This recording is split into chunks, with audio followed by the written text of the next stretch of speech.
Welcome back, Jeremy. Glad to have you here. I'm excited, very excited about this conversation.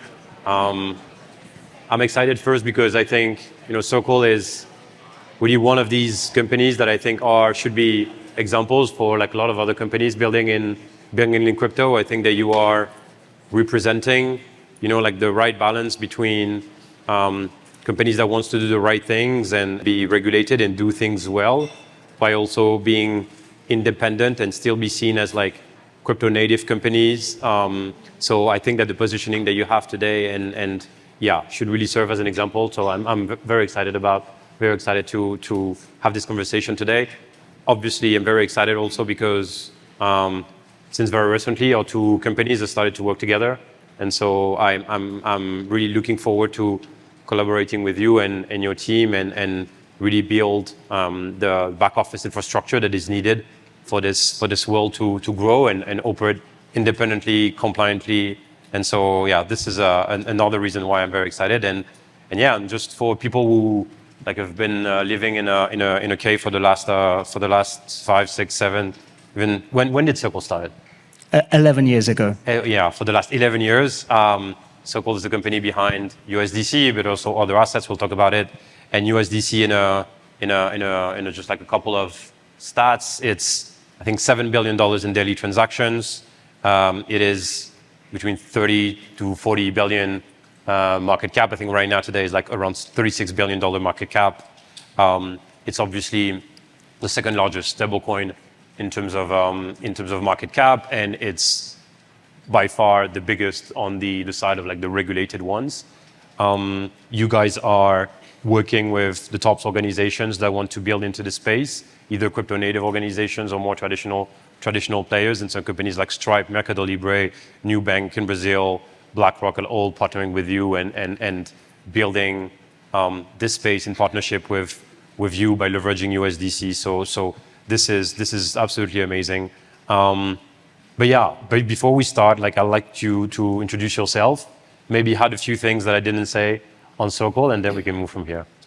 Thank you, Antoine, and it's great to be here. Thank you, everyone, for being here, and you've assembled a terrific crowd at this intersection of what's an incredibly innovative industry, with everyone building, ranging from stateless, decentralist idealists, all the way through to people like Caroline Butler, who was on this stage earlier, from the Bank of New York, which is, I think, the country's oldest bank, all building and innovating in this space. And somehow we have to bridge those gaps. And your company's part of that, and we try very hard to be part of that, and we'll get deeper into that conversation. But you asked me to introduce myself, so just very briefly, my story. I started out, like many, as an investment banker, kind of back in the late 90s, and I spent the first part of my career buying things and selling things, building balance sheets, raising money, debt and equity, talking to corporate treasurers about dividend policy, very much grounded in the fundamentals of corporate finance and how that ties to business. But like many junior bankers, I was also ambitious, and I was given an early coverage responsibility for a then emerging sector, somewhat quaintly called internet stocks. Back at the days of the emergence of the internet, before it became a tool that we use literally to run the world upon, it was an emerging asset class.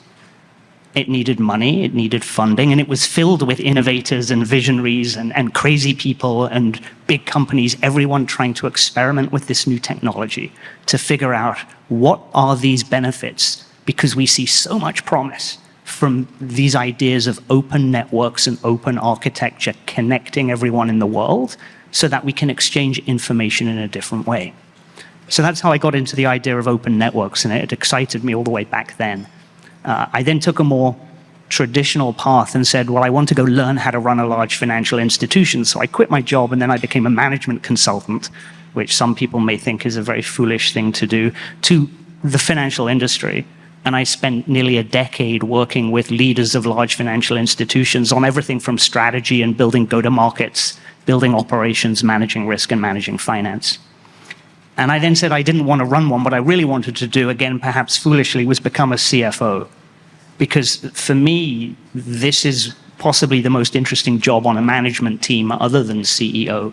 Because Your job is to help shape an organization to do more of what creates enduring value and to do less of what does not. And to do that well, you literally need to understand how everything works. And so I'd been a strategist, and I'd built sales forces, and I'd built business operations, and I'd always been a finance guy. But at the heart, I'm a systems thinker. And so I like thinking about big strategic problems and then bringing them all the way back down to the everyday minutiae of execution. And anyway, so I joined Circle because all of those things come together. This is the vision of how do we bring the benefits of open networks and the internet itself into the world of things of value. Many people far smarter than me have written about that. This is the Web3 internet, the internet of value. And Circle very much is at the heart of the intersection between traditional data types in the internet, the Web3 internet, and the financial services system. Okay, great introduction, great segue to my first question. When we discussed last week together, I jump in and ask you like technical questions around IPO and like sub 121 and things like this. And then you kind of pushed back and kind of told me like, I think like in order for the audience and for you to understand really like the decisions that we're making when it comes to like going public or doing this or this or that, we need to come back at the basic of what we do and what Circle does and why this is important. So you saying that what Circle is doing is that it's building the infrastructure for what you're calling the Web3 money. Tell us why the world needs Web3 money and how would you define Web3 money or internet money? Have you ever tried using Web2 money?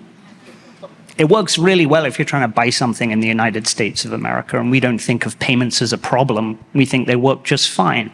I take out my credit card. These days, I tap my phone, I buy something. It's terrific, it's easy, it's seamless, and I pay a 3% tax every time I do it. It doesn't need to be that way. But bluntly, my wife sends money home to her mother in Pakistan. And when we tried to do that for the first time, it brought me nearly to tears. And I work in the financial services sector, and I'm a CFO, and trying to do remittance is horrible.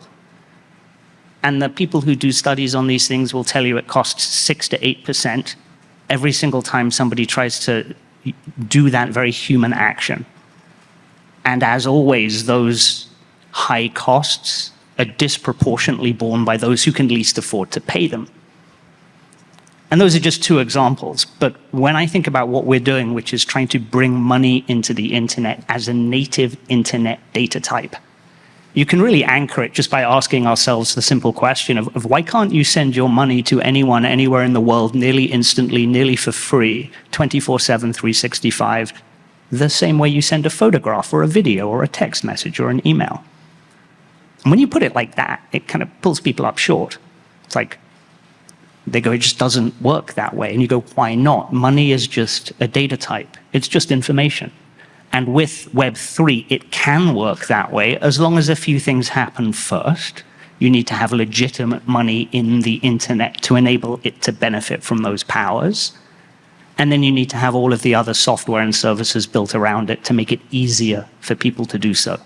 And so our thread of this exciting industry is in a maturation phase, going from the earliest days when it was, is this money legitimate, and do I really need to download a crypto wallet, figure out a seed phrase, figure out what blockchain to use, and buy gas tokens, all the way to where we are today, just about today, which is where a company like Nubank, which for those who don't know it is probably Brazil's leading fintech. It's one of the leading fintechs in the world. They bank half of Brazil, 90 million people, and they have ambitions to bank 1 billion people. But they are building on our infrastructure, our technology stack, which exists to abstract away the complexity of crypto and building in Web3, and the USDC stablecoin, which is the financial services infrastructure that accompanies that, to bring the benefits of dollar banking and Web3 money to their customer base. Now, they could have just gone, if they were a traditional bunch of folks, which if anyone's ever met David, the CEO, you'll know they are not at all traditional folks, but they could have just gone to Citibank and said, we'd like to open a correspondent banking relationship with you. And then in their app, given dollar banking accounts. to everyone in Brazil who wants them, the same way that most people would today. But they decided to leapfrog the traditional technologies and move to the upgraded technologies of Web3. And so what we hope they're going to do, and they're in the process of doing this right now, is building on our tech stack, the programmable wallets infrastructure and the blockchain infrastructure to abstract away complexity, to within their app just offer dollar banking to their customers. The utility looks to start at least the same, but these will be Web3 wallets embedded in their core banking app. And the dollars in those Web3 wallets will be USDC. And when it comes to just people holding dollars as a store of value, which is a really valuable use case for the US dollar for so many people around the world, and we should talk more about that, they won't particularly notice the difference because they're holding dollars, they're holding money. And USDC is simply money in a new technological form. Now, the regulators need to catch up a little bit to make that true, but that's what it is, and we can get into that as well. But when you look forward, all of those people who take up dollar banking through Nubank in Brazil will have a genuine Web3 wallet with a genuine Web3 wallet address and be able to send and receive money and eventually other tokens as well in the same way that we all do with the promise of the Web3 internet. And ultimately, they'll be able to send their money to anyone in the world 24/7, nearly instantly, nearly for free, without having to say something as absurd as, well, I sent it to you at like 5 o'clock on a Friday, but I think the email system's down until Monday morning when people come back into work, which is how the banking system works, which frankly is absurd. And in this journey to build this like Web3 money, like how does this open money, Web3 money live in today's financial and banking system? Because you're not just building just in parallel, you're building also with the traditional like banking system, like the deposit, like you're partnering with banks, and we've seen also the impact that sometimes crisis on the banking system could have on the Circle business and USDC. We've seen that during the banking crisis, I think it was a year and a half ago, wherever. So yeah, where does that open money live today within the global financial and banking system? That's a great question. And you're asking about March 2023, which was a 1 week and a weekend in particular that I think many in here will remember well.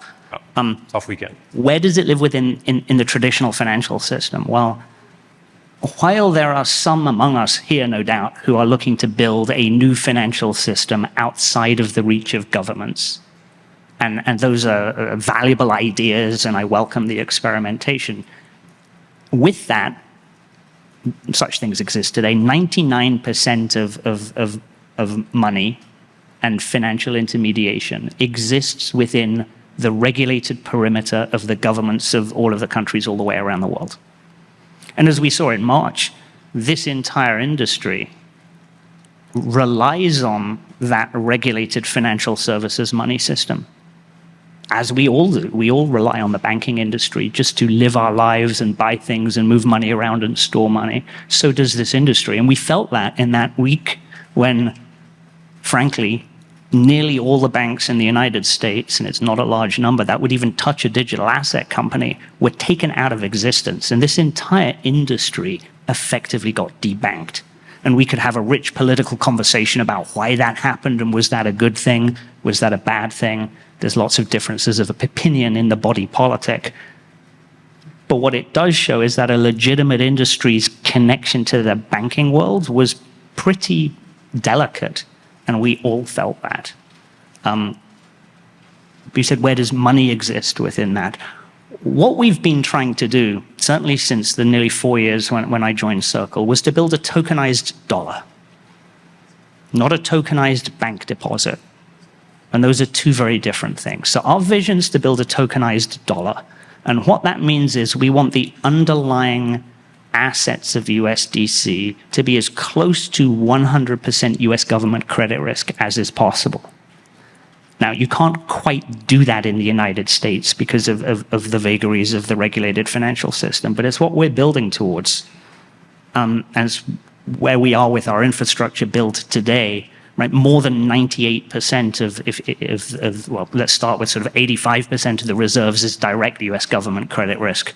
And most of the rest, if you count the world's largest banks, the G-SIBs, as effectively being backed by the government as too big to fail, which they are, is also US government credit risk. So we've been on that long journey to build that infrastructure.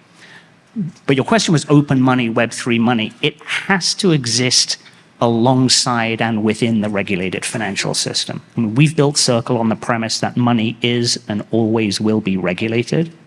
And what Web3 money is and what USDC is a technology upgrade for the traditional money system, allowing money to benefit from all of the powers of the internet.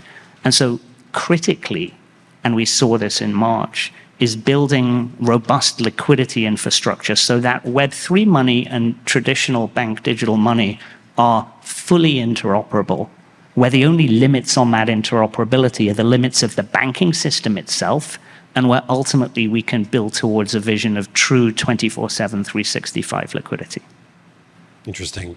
And on this, so there are a lot of people in crypto also are, obviously seeing the intervention of the state and especially on how you manage your own money as a bad thing. And today when you hold US dollar in a foreign bank account, there is a risk that the US government will come and seize your assets. Does USDC and Circle solve that problem? And maybe more generally, how do you think, what's the vision and what's the positioning of Circle within that ideas and concepts that there is, as an holder of US dollar, especially in foreign accounts, there's threats on you. And so how does Circle solve these problems and position yourselves against these threats or as a solution to these threats? That's a great question. There's risk inherent with everything in the world. And whenever you see kind of the pundits and the talking heads kind of ask questions like, is it safe? And you're looking for an absolute, as so many people do, there are no absolutes and there are no simple answers. So there's risk inherent in financial services. And so our job is to minimize risk.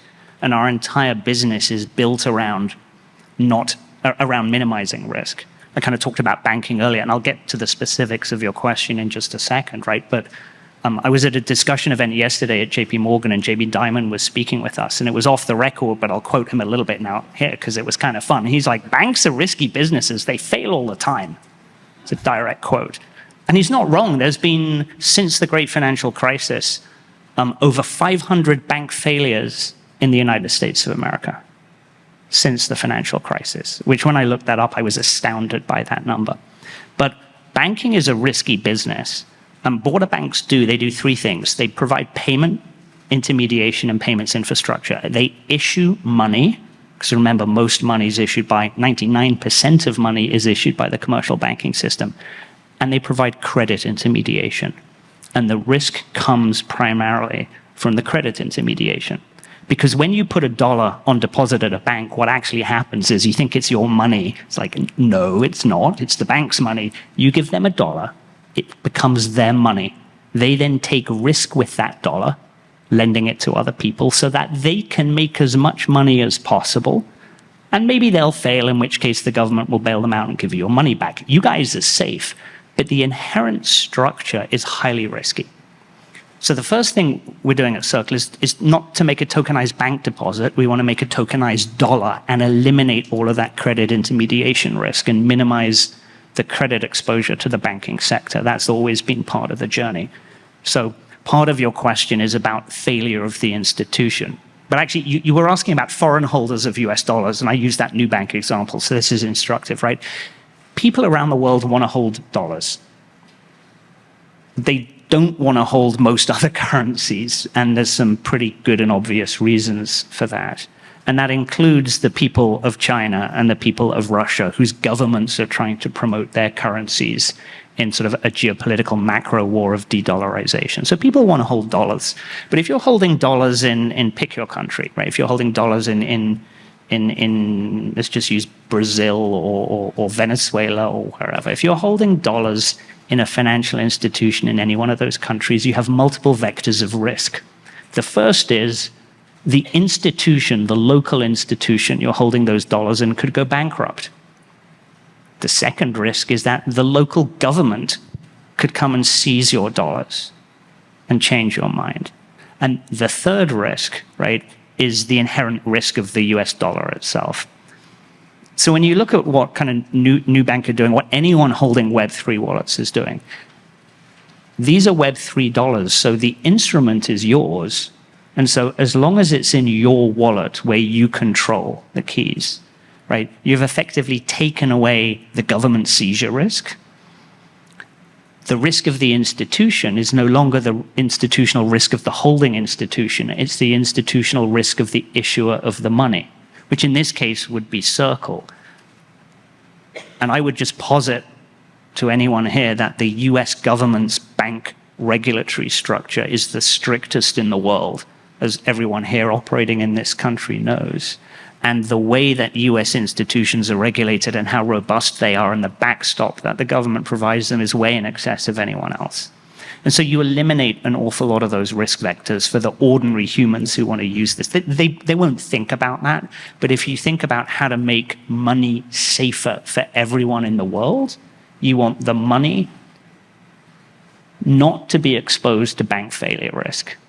And you want US regulation over that money. And you want people to actually hold the money themselves rather than have to hold it in a third-party intermediary in their local country. Interesting. And so you said that a lot of people in foreign countries wants to hold US dollar, which is obviously true.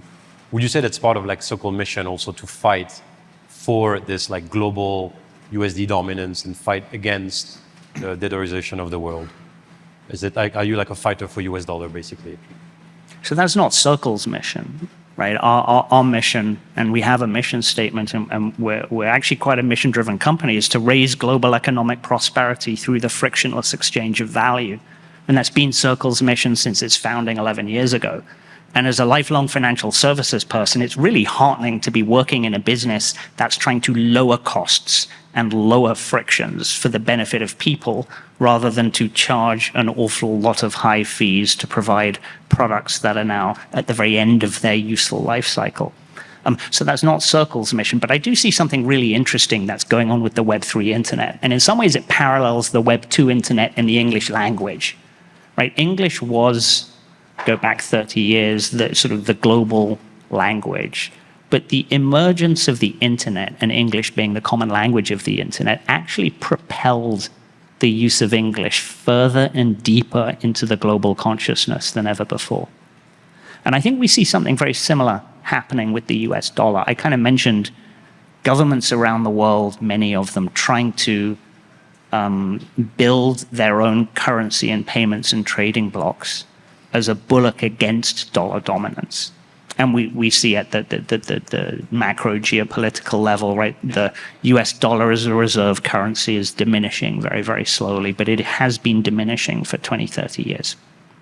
What fascinates me as we look at Web3 and how actual humans do things rather than governments is that all of the humans, particularly in those countries, want to hold dollars.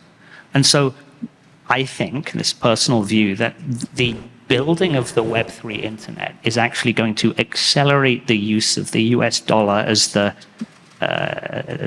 monetary lingua franca, if you like, right? The global means of exchange. And you see that just in the behavior of ordinary humans, particularly in countries with capital controls, where you see so much of the use of stablecoins today outside of the regulated world is in people who just want to hold US dollars and can't easily get them. And what about the jurisdictions where the new regulatory framework are basically trying to create a framework that basically incentivize people to use stablecoins backed on local currencies and kind of protect against the dominance of US dollars. So I'm European, and in Europe we have this new regulatory framework called MiCA, and there's a few things in the text that basically protect not protect customers, but protect euro from the dominance of US dollars and push platforms to basically drive usage of euro-denominated stablecoin. So what's the positioning of Circle? Obviously, you issued a stablecoin in Europe, but yeah, what's the strategy of Circles when it comes to working with these different jurisdictions that have different dynamics, and some of them trying to protect the local currency? So there's a lot of pieces in what you're just saying. I mean, Circle's view, we're not pushing the dollar or the euro or any local currency, right? Those are political and economic things that are done by governments. And our stance is that we work with the regulators in all the jurisdictions where we operate, so that we can operate legally and provide the benefits of Web3 money and provide our technology stack, provide those benefits in a well-managed, compliant, safe, and trusted way to all of those people, whether it's developers and companies that want to build upon this infrastructure, or at the heart, the humans who want to use it.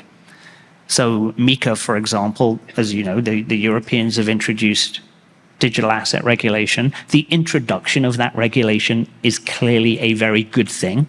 Not all of the specifics of the regulation, I think, are good, but the fact they've done it is a massive step forward, and we work with that, right? There was a lot of speculation on crypto Twitter as MiCA was coming into force on the 1st of July as to which of the stablecoin issuers would be able to become MiCA compliant, right? Obviously, it would be strange if that was not something we were aspiring to do. And then, so when the rules came into force, we were compliant with the rules, both for the US dollar and the euro stablecoin. But we're not trying to push one over the other in Europe. Those are decisions for users to ultimately make, and we want to meet them where they are. Very good. I want to talk about your journey to IPO. So it's public information that Circle is trying to go public on this journey to go public. Maybe my first question, very basic, is why do you want to go public? People this morning said that like you have to have like very, very, very good reasons to go public today as a crypto company. So what are your very, very, very good reasons? It's kind of painful to be public. As a former CFO of a publicly traded company, you have to deal with analysts and earnings calls. You have all of those rigors. You have to publish your accounts to SEC standards and have them audited. And there's a lot of costs inherent in doing that. And so a lot of people see that as a problem, or as a detraction, or as a cost, or as a burden. I think to your question, we see those as the good reasons. I mean, we want to be the technology infrastructure that the world's leading companies and all of the world's developers build upon if they want to build using Web3 money. Whether that's the blockchain infrastructure that enables USDC to move seamlessly across blockchains, whether it's the blockchain infrastructure that allows you to pay gas fees in USDC and not have to use native tokens, whether it's the traditional software that allows you to build programmable wallets with beautiful user experiences inside your apps, whether it's the software development tools, all of those things, right? And the money itself. But if we want to be that company for the world, trusted by ordinary people and the world's leading institutions like Nubank or Grab in Southeast Asia, or Mercado Libre, or name any one of our partners, then we have to hold ourselves out to the very, very highest standards of transparency, of regulatory compliance. And the reason we want to go public is because those are the highest standards. Publishing financial results quarterly, subject to SEC and public scrutiny, where people can call you up and ask you questions in public about what you're doing and why, right? That's the entire stance of our company. And so that's our very good reason. Yeah, I think they are very good reasons. Tell us a little bit more about that journey. What are the main challenges that you are seeing? Maybe the main blockers that you're trying to go through and to unlock in that journey to IPO. Blockers? Are you asking me about the chair of the SEC? No, I don't know. Like you say. I asked earlier whether this was being recorded, and now I sit here, I see we have these cameras, and Antoine very kindly said that, yeah, but we can edit anything out. So if I use any choice words, I may have to take you up on that. The challenges for us, on the one hand, are no different to the challenges of any other legitimate company trying to go public. And then on the other hand, they're extraordinarily different. And so let's touch a little bit upon each of those, right? The familiar challenges are you need to have a set of financial control infrastructures that allows you to close your books on time and create accounts and MD&A to SEC standards on a timeline and publish them and be audited and all these things that we're very familiar with. Well, the good news is we've been doing that for some time to those standards. And, 4 years ago, we started that journey because we wanted to become a public company. And we have a terrific accounting team, and we've built and built in those areas. And we've leveled up the company so that we run ourselves to public company standards and Sarbanes-Oxley compliance.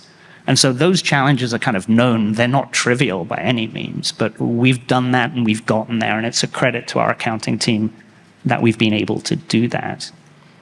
But there are a lot more challenges, right? And we're talking on some of it earlier. I mean, challenge bucket number one is this is a novel industry with novel risks. And we, like many others in the industry, we are inventing accounting as we go. And we're dealing with issues and pre-clearing things with the SEC as we go. So that's sort of a second layer of challenge, which adds complexity. But the third layer is the SEC itself. Right, the staff has a really important job to do, which is to make sure that any company going public has a fully disclosed set of risks and a fully disclosed set of opportunities, such that any investor can make their choice in a well-informed manner as to whether or not to take the risk of buying the stock of that company. That's the SEC's job, and they do a really good job of that. At the same time, and I'm not going to go spend a lot of time here, there's so much written and commented on in our industry about this. This SEC has taken what many consider to be an unusually hostile approach to digital asset companies. And some would say that is entirely warranted. Just pause for a minute and look backwards. We've had fraud. We've had mismanagement. We've had incompetence. Alongside all of the visionary building, exploring, experimenting that makes this industry so great. So on the one hand, you'd expect the SEC to take a very solid and clear look at this new and emerging industry. We deserve it. I think every new industry deserves it. But then just to draw the parallels with the internet industry at its emergence, it is not incorrect to say that I'm from England, if you didn't notice, the UK parliamentarians were once waving their papers in the air saying it's good for criminals, shut it down. And we've heard many US legislators say similar things about the digital asset industry. They were wrong then and they're wrong now. But what we do need is a much more forward-thinking stance. And I'll lift it up to the level, you were kind of talking about the dollar and dollar dominance earlier. I'll lift it up because I'm also an American, lift it up to the level of this incredible country where innovation and building is at its core, which is America won the internet. And we won it because we had an innovative first light touch regulatory structure that encouraged people like everyone in this room to grow and invest and build and take risk and reap the reward from that. It's strange, therefore, for me to look at the world as it is today and reflect that the leading regulators of dollars in the internet are the Europeans. That's a little strange. And that the political climate towards this emerging Web3 internet, the crypto industry in the US for the last 5 years has been hostile at best. Now we're seeing signs of that changing, and that's terrific. And we hope more of that will change. But this ultimately becomes, it's a national issue. It's a US competitiveness issue, and it's frankly a US national security issue. Very cool. I think that we can stop on this positive note for Europe, which was not expected, so thank you for that. We are a global business. Questions from the audience? Anyone? Thank you. Mihai from Conduit Financial. Jeremy, you mentioned you're a global business. You mentioned your Circle has multiple stablecoins. Curious about your perspective on the multiplication of stablecoins and the value add, if there is one, of having 100 stablecoins. or 1,000? So what's the value add on the multiplication of stablecoins? I mean, what's fascinating is, the industry was born out of the digital asset trading markets, where this new type of asset that could be bought and sold and exchanged 24/7, 365 in the internet needed 24/7, 365 money. And that was the birth of stablecoins. And we're seeing all of these new use cases emerge and come online, right? From digital asset world, through people just wanting to hold them as a store of value, through peer-to-peer, through remittance. We're going to see consumer payments, we're going to see corporate use cases, and eventually institutional ones. So the market and use for stablecoins is real and very large and is only going to grow. So then the question was, how many stablecoins do you need? Well, I might argue not many. I'd be talking our own book. I think what's very clear is there is going to be fierce competition in this sector. And that shouldn't be surprising. There's fierce competition in every part of the technology and financial services sectors. We've had folks up on this stage, at least 2 of them, their companies are launching or have launched or are planning to launch additional stablecoins. So we will see a proliferation, just as there already are dozens of well-regulated US dollar stablecoins today. We will see many, many more as there becomes regulatory clarity. To me, the interesting question, though, is at the heart of your question, which is what's the usefulness of that? Like, why do we need them all? I think what's interesting in this business is there's network effects in the stablecoin business, right? Much has been written and said about the largest stablecoin.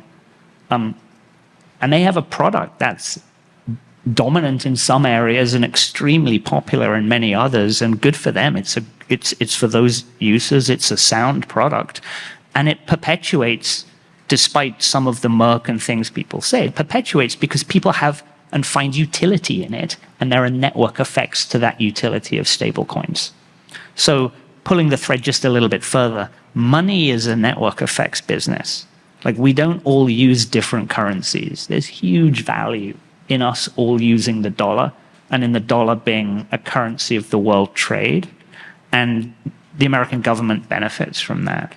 I think what we're going to see in stablecoins is a distribution curve, right? Unlike the banking sector today, where typically, not the US, but every country has 4 or 5 large banks, I think we're going to see more of a power law curve distribution.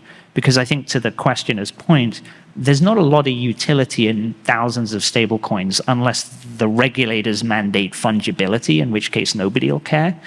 But if there's not mandated fungibility among well-regulated stablecoins, I think people will naturally gravitate to those that have the highest usage.